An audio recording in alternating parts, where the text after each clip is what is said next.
of many are saying that it was an election that was supposed to be, the referendum was supposed to be conducted by those from the West Cameroon, not the entire country per se, because they were the people who decided in on 11 February 1961 plebiscite to join the Republic of Cameroon for a federal structure, that they were the ones to vote. But Professor Ngole said that the fact that they decided to join the French Cameroon, it does mean that it's just a single state, and so everybody has to take that decision.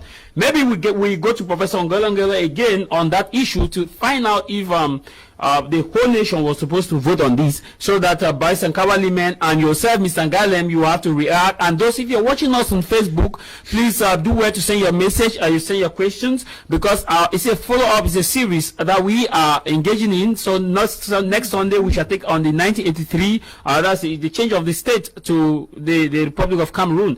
If you're watching us on Facebook, you can leave a message. If you're watching us at home, you want to ask questions, you can leave a message. Professor Ngole is following the program. I'm sure he will be reacting too, because he could not join us here live on today's Sunday. Let's get to Professor Ngole. I've heard of that argument before, but again, I keep on saying that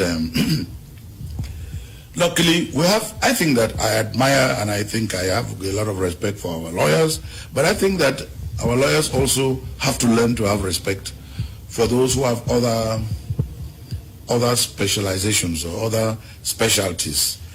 You know, when you're talking about a political process, it is not something you talk as if it's done in a court of law by lawyers and judges. That's not what the process of unification or reunification, which is a political process, that's not the way it works. When people make the case, and lawyers for that matter, who are brilliant, by the way, and they're learned men and women, make the case that, the referendum was illegal or constitutional because it was national. It was supposed to have been done only by, or it should have been carried out only in the northwest and southwest region, as was the case in 1961 with the plebiscite. They are making a mistake here. Don't forget, and again, let us keep on being honest with ourselves and being of good faith. We shouldn't forget that the 11th February 1961 plebiscite was not conducted by Cameroonians, it was conducted by the United Nations. Secondly, we shouldn't forget that the 11th February 1961 constitution referendum, plebiscite, by the way, was not limited only to southern Cameroons.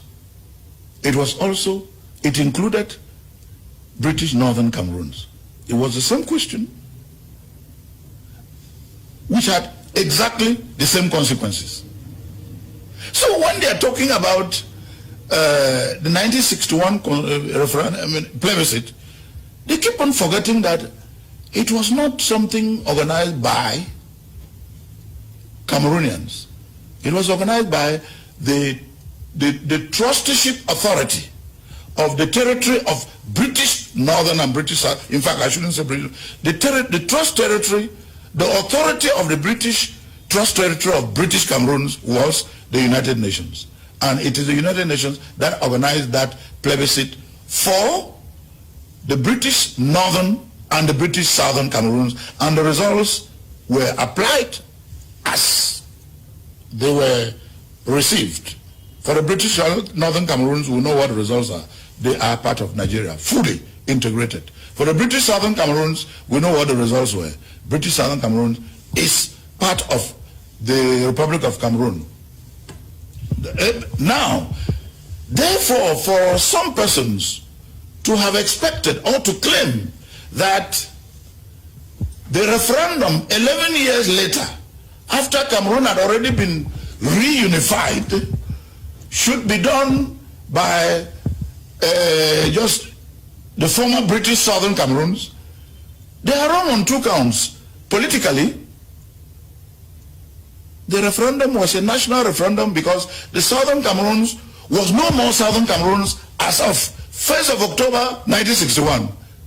The Southern Cameroons stopped legally and politically and constitutionally, stopped existing with effect from 1st of October 1961 because The plebiscite of 11 February gave a result that said Southern Cameroon had opted to achieve its independence by joining the Republic of Cameroon, just like Northern British Cameroons opted to achieve its independence by joining the Federal Republic of Cameroon. When you argue that the independence of Southern Cameroon meant something different, meant something else, are you saying that the independence of British Northern Cameroons also meant something different?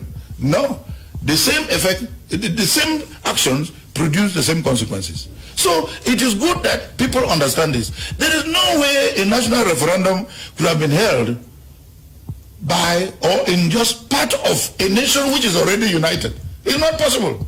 It's almost like saying that Nigeria should hold a referendum or a plebiscite for the former British Northern Cameroon. That's not possible. Prof. The national referendum is for the entire nation.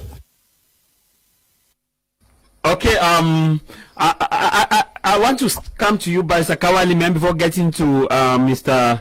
Ngale Bertrand, who is on standby. Barrister Kawalimen, you listen to Professor Ngole. He articulated that it is the right of every Cameroonian at the time to vote for the referendum, and not just the right of those from the British Southern Cameroon, because by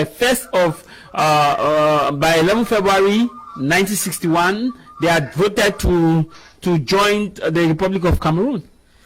You know, I listen to the minister with a lot of pain in my heart, because I don't know his interpretation of events, but I want him to know that at the plebiscite, the representatives from the Southern Cameroons came to come into an agreement on how to unite with their brothers. The conditions for such a unification. He should not forget that they came and they made rather a draft constitution, a constitution which was already prepared by La République. And so he should not say that the whatever happened there reflected, first of all, the ethos of the Southern Cameroonians.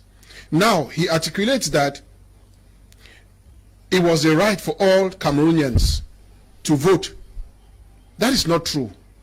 Not true, because the only intention, the only purpose for everybody to vote was because the president needed a majority, and with the La République population, they would have outnumbered the Anglophone, the Southern Cameroons. That is the only reason why they brought them in. Now, it was an issue for us, Southern Cameroonians, who came in for a federal republic, for us to decide, to choose if we want to transform that into La République, because what actually happened is that they were just assimilated and they become La République today. And so it was not for the Francophones to vote if they were to join, they should accept us, be with them. It is first of all for us to accept. But here is an issue that is like you say it should be conducted only with the French, with the British Southern Cameroon. That is like the issue with Northern Nigeria, that if Nigeria has to conduct a referendum, are you saying that only those from not British Northern Cameroon who join Nigeria should vote, whereas they are already in the union in Nigeria, because from 61 to 72 is already a good period where the union was already existing? Look, there was the agreement, there was the desire to join La République. There was a desire that was manifested by the Southern Cameroonians, the Southern Cameroons. The North section decided to go with Nigeria. And so when we came in Fumban, it was to look at the modalities, the terms of this union. And so he should not say that the Anglophones or the Southern Cameroonians came and accepted to be part of La République. That is not true, Jervis. That is not true. And as I said before, the only reason why they brought in La République or the French Cameroon to vote was because they needed just a majority. Now, let me ask him a very good question.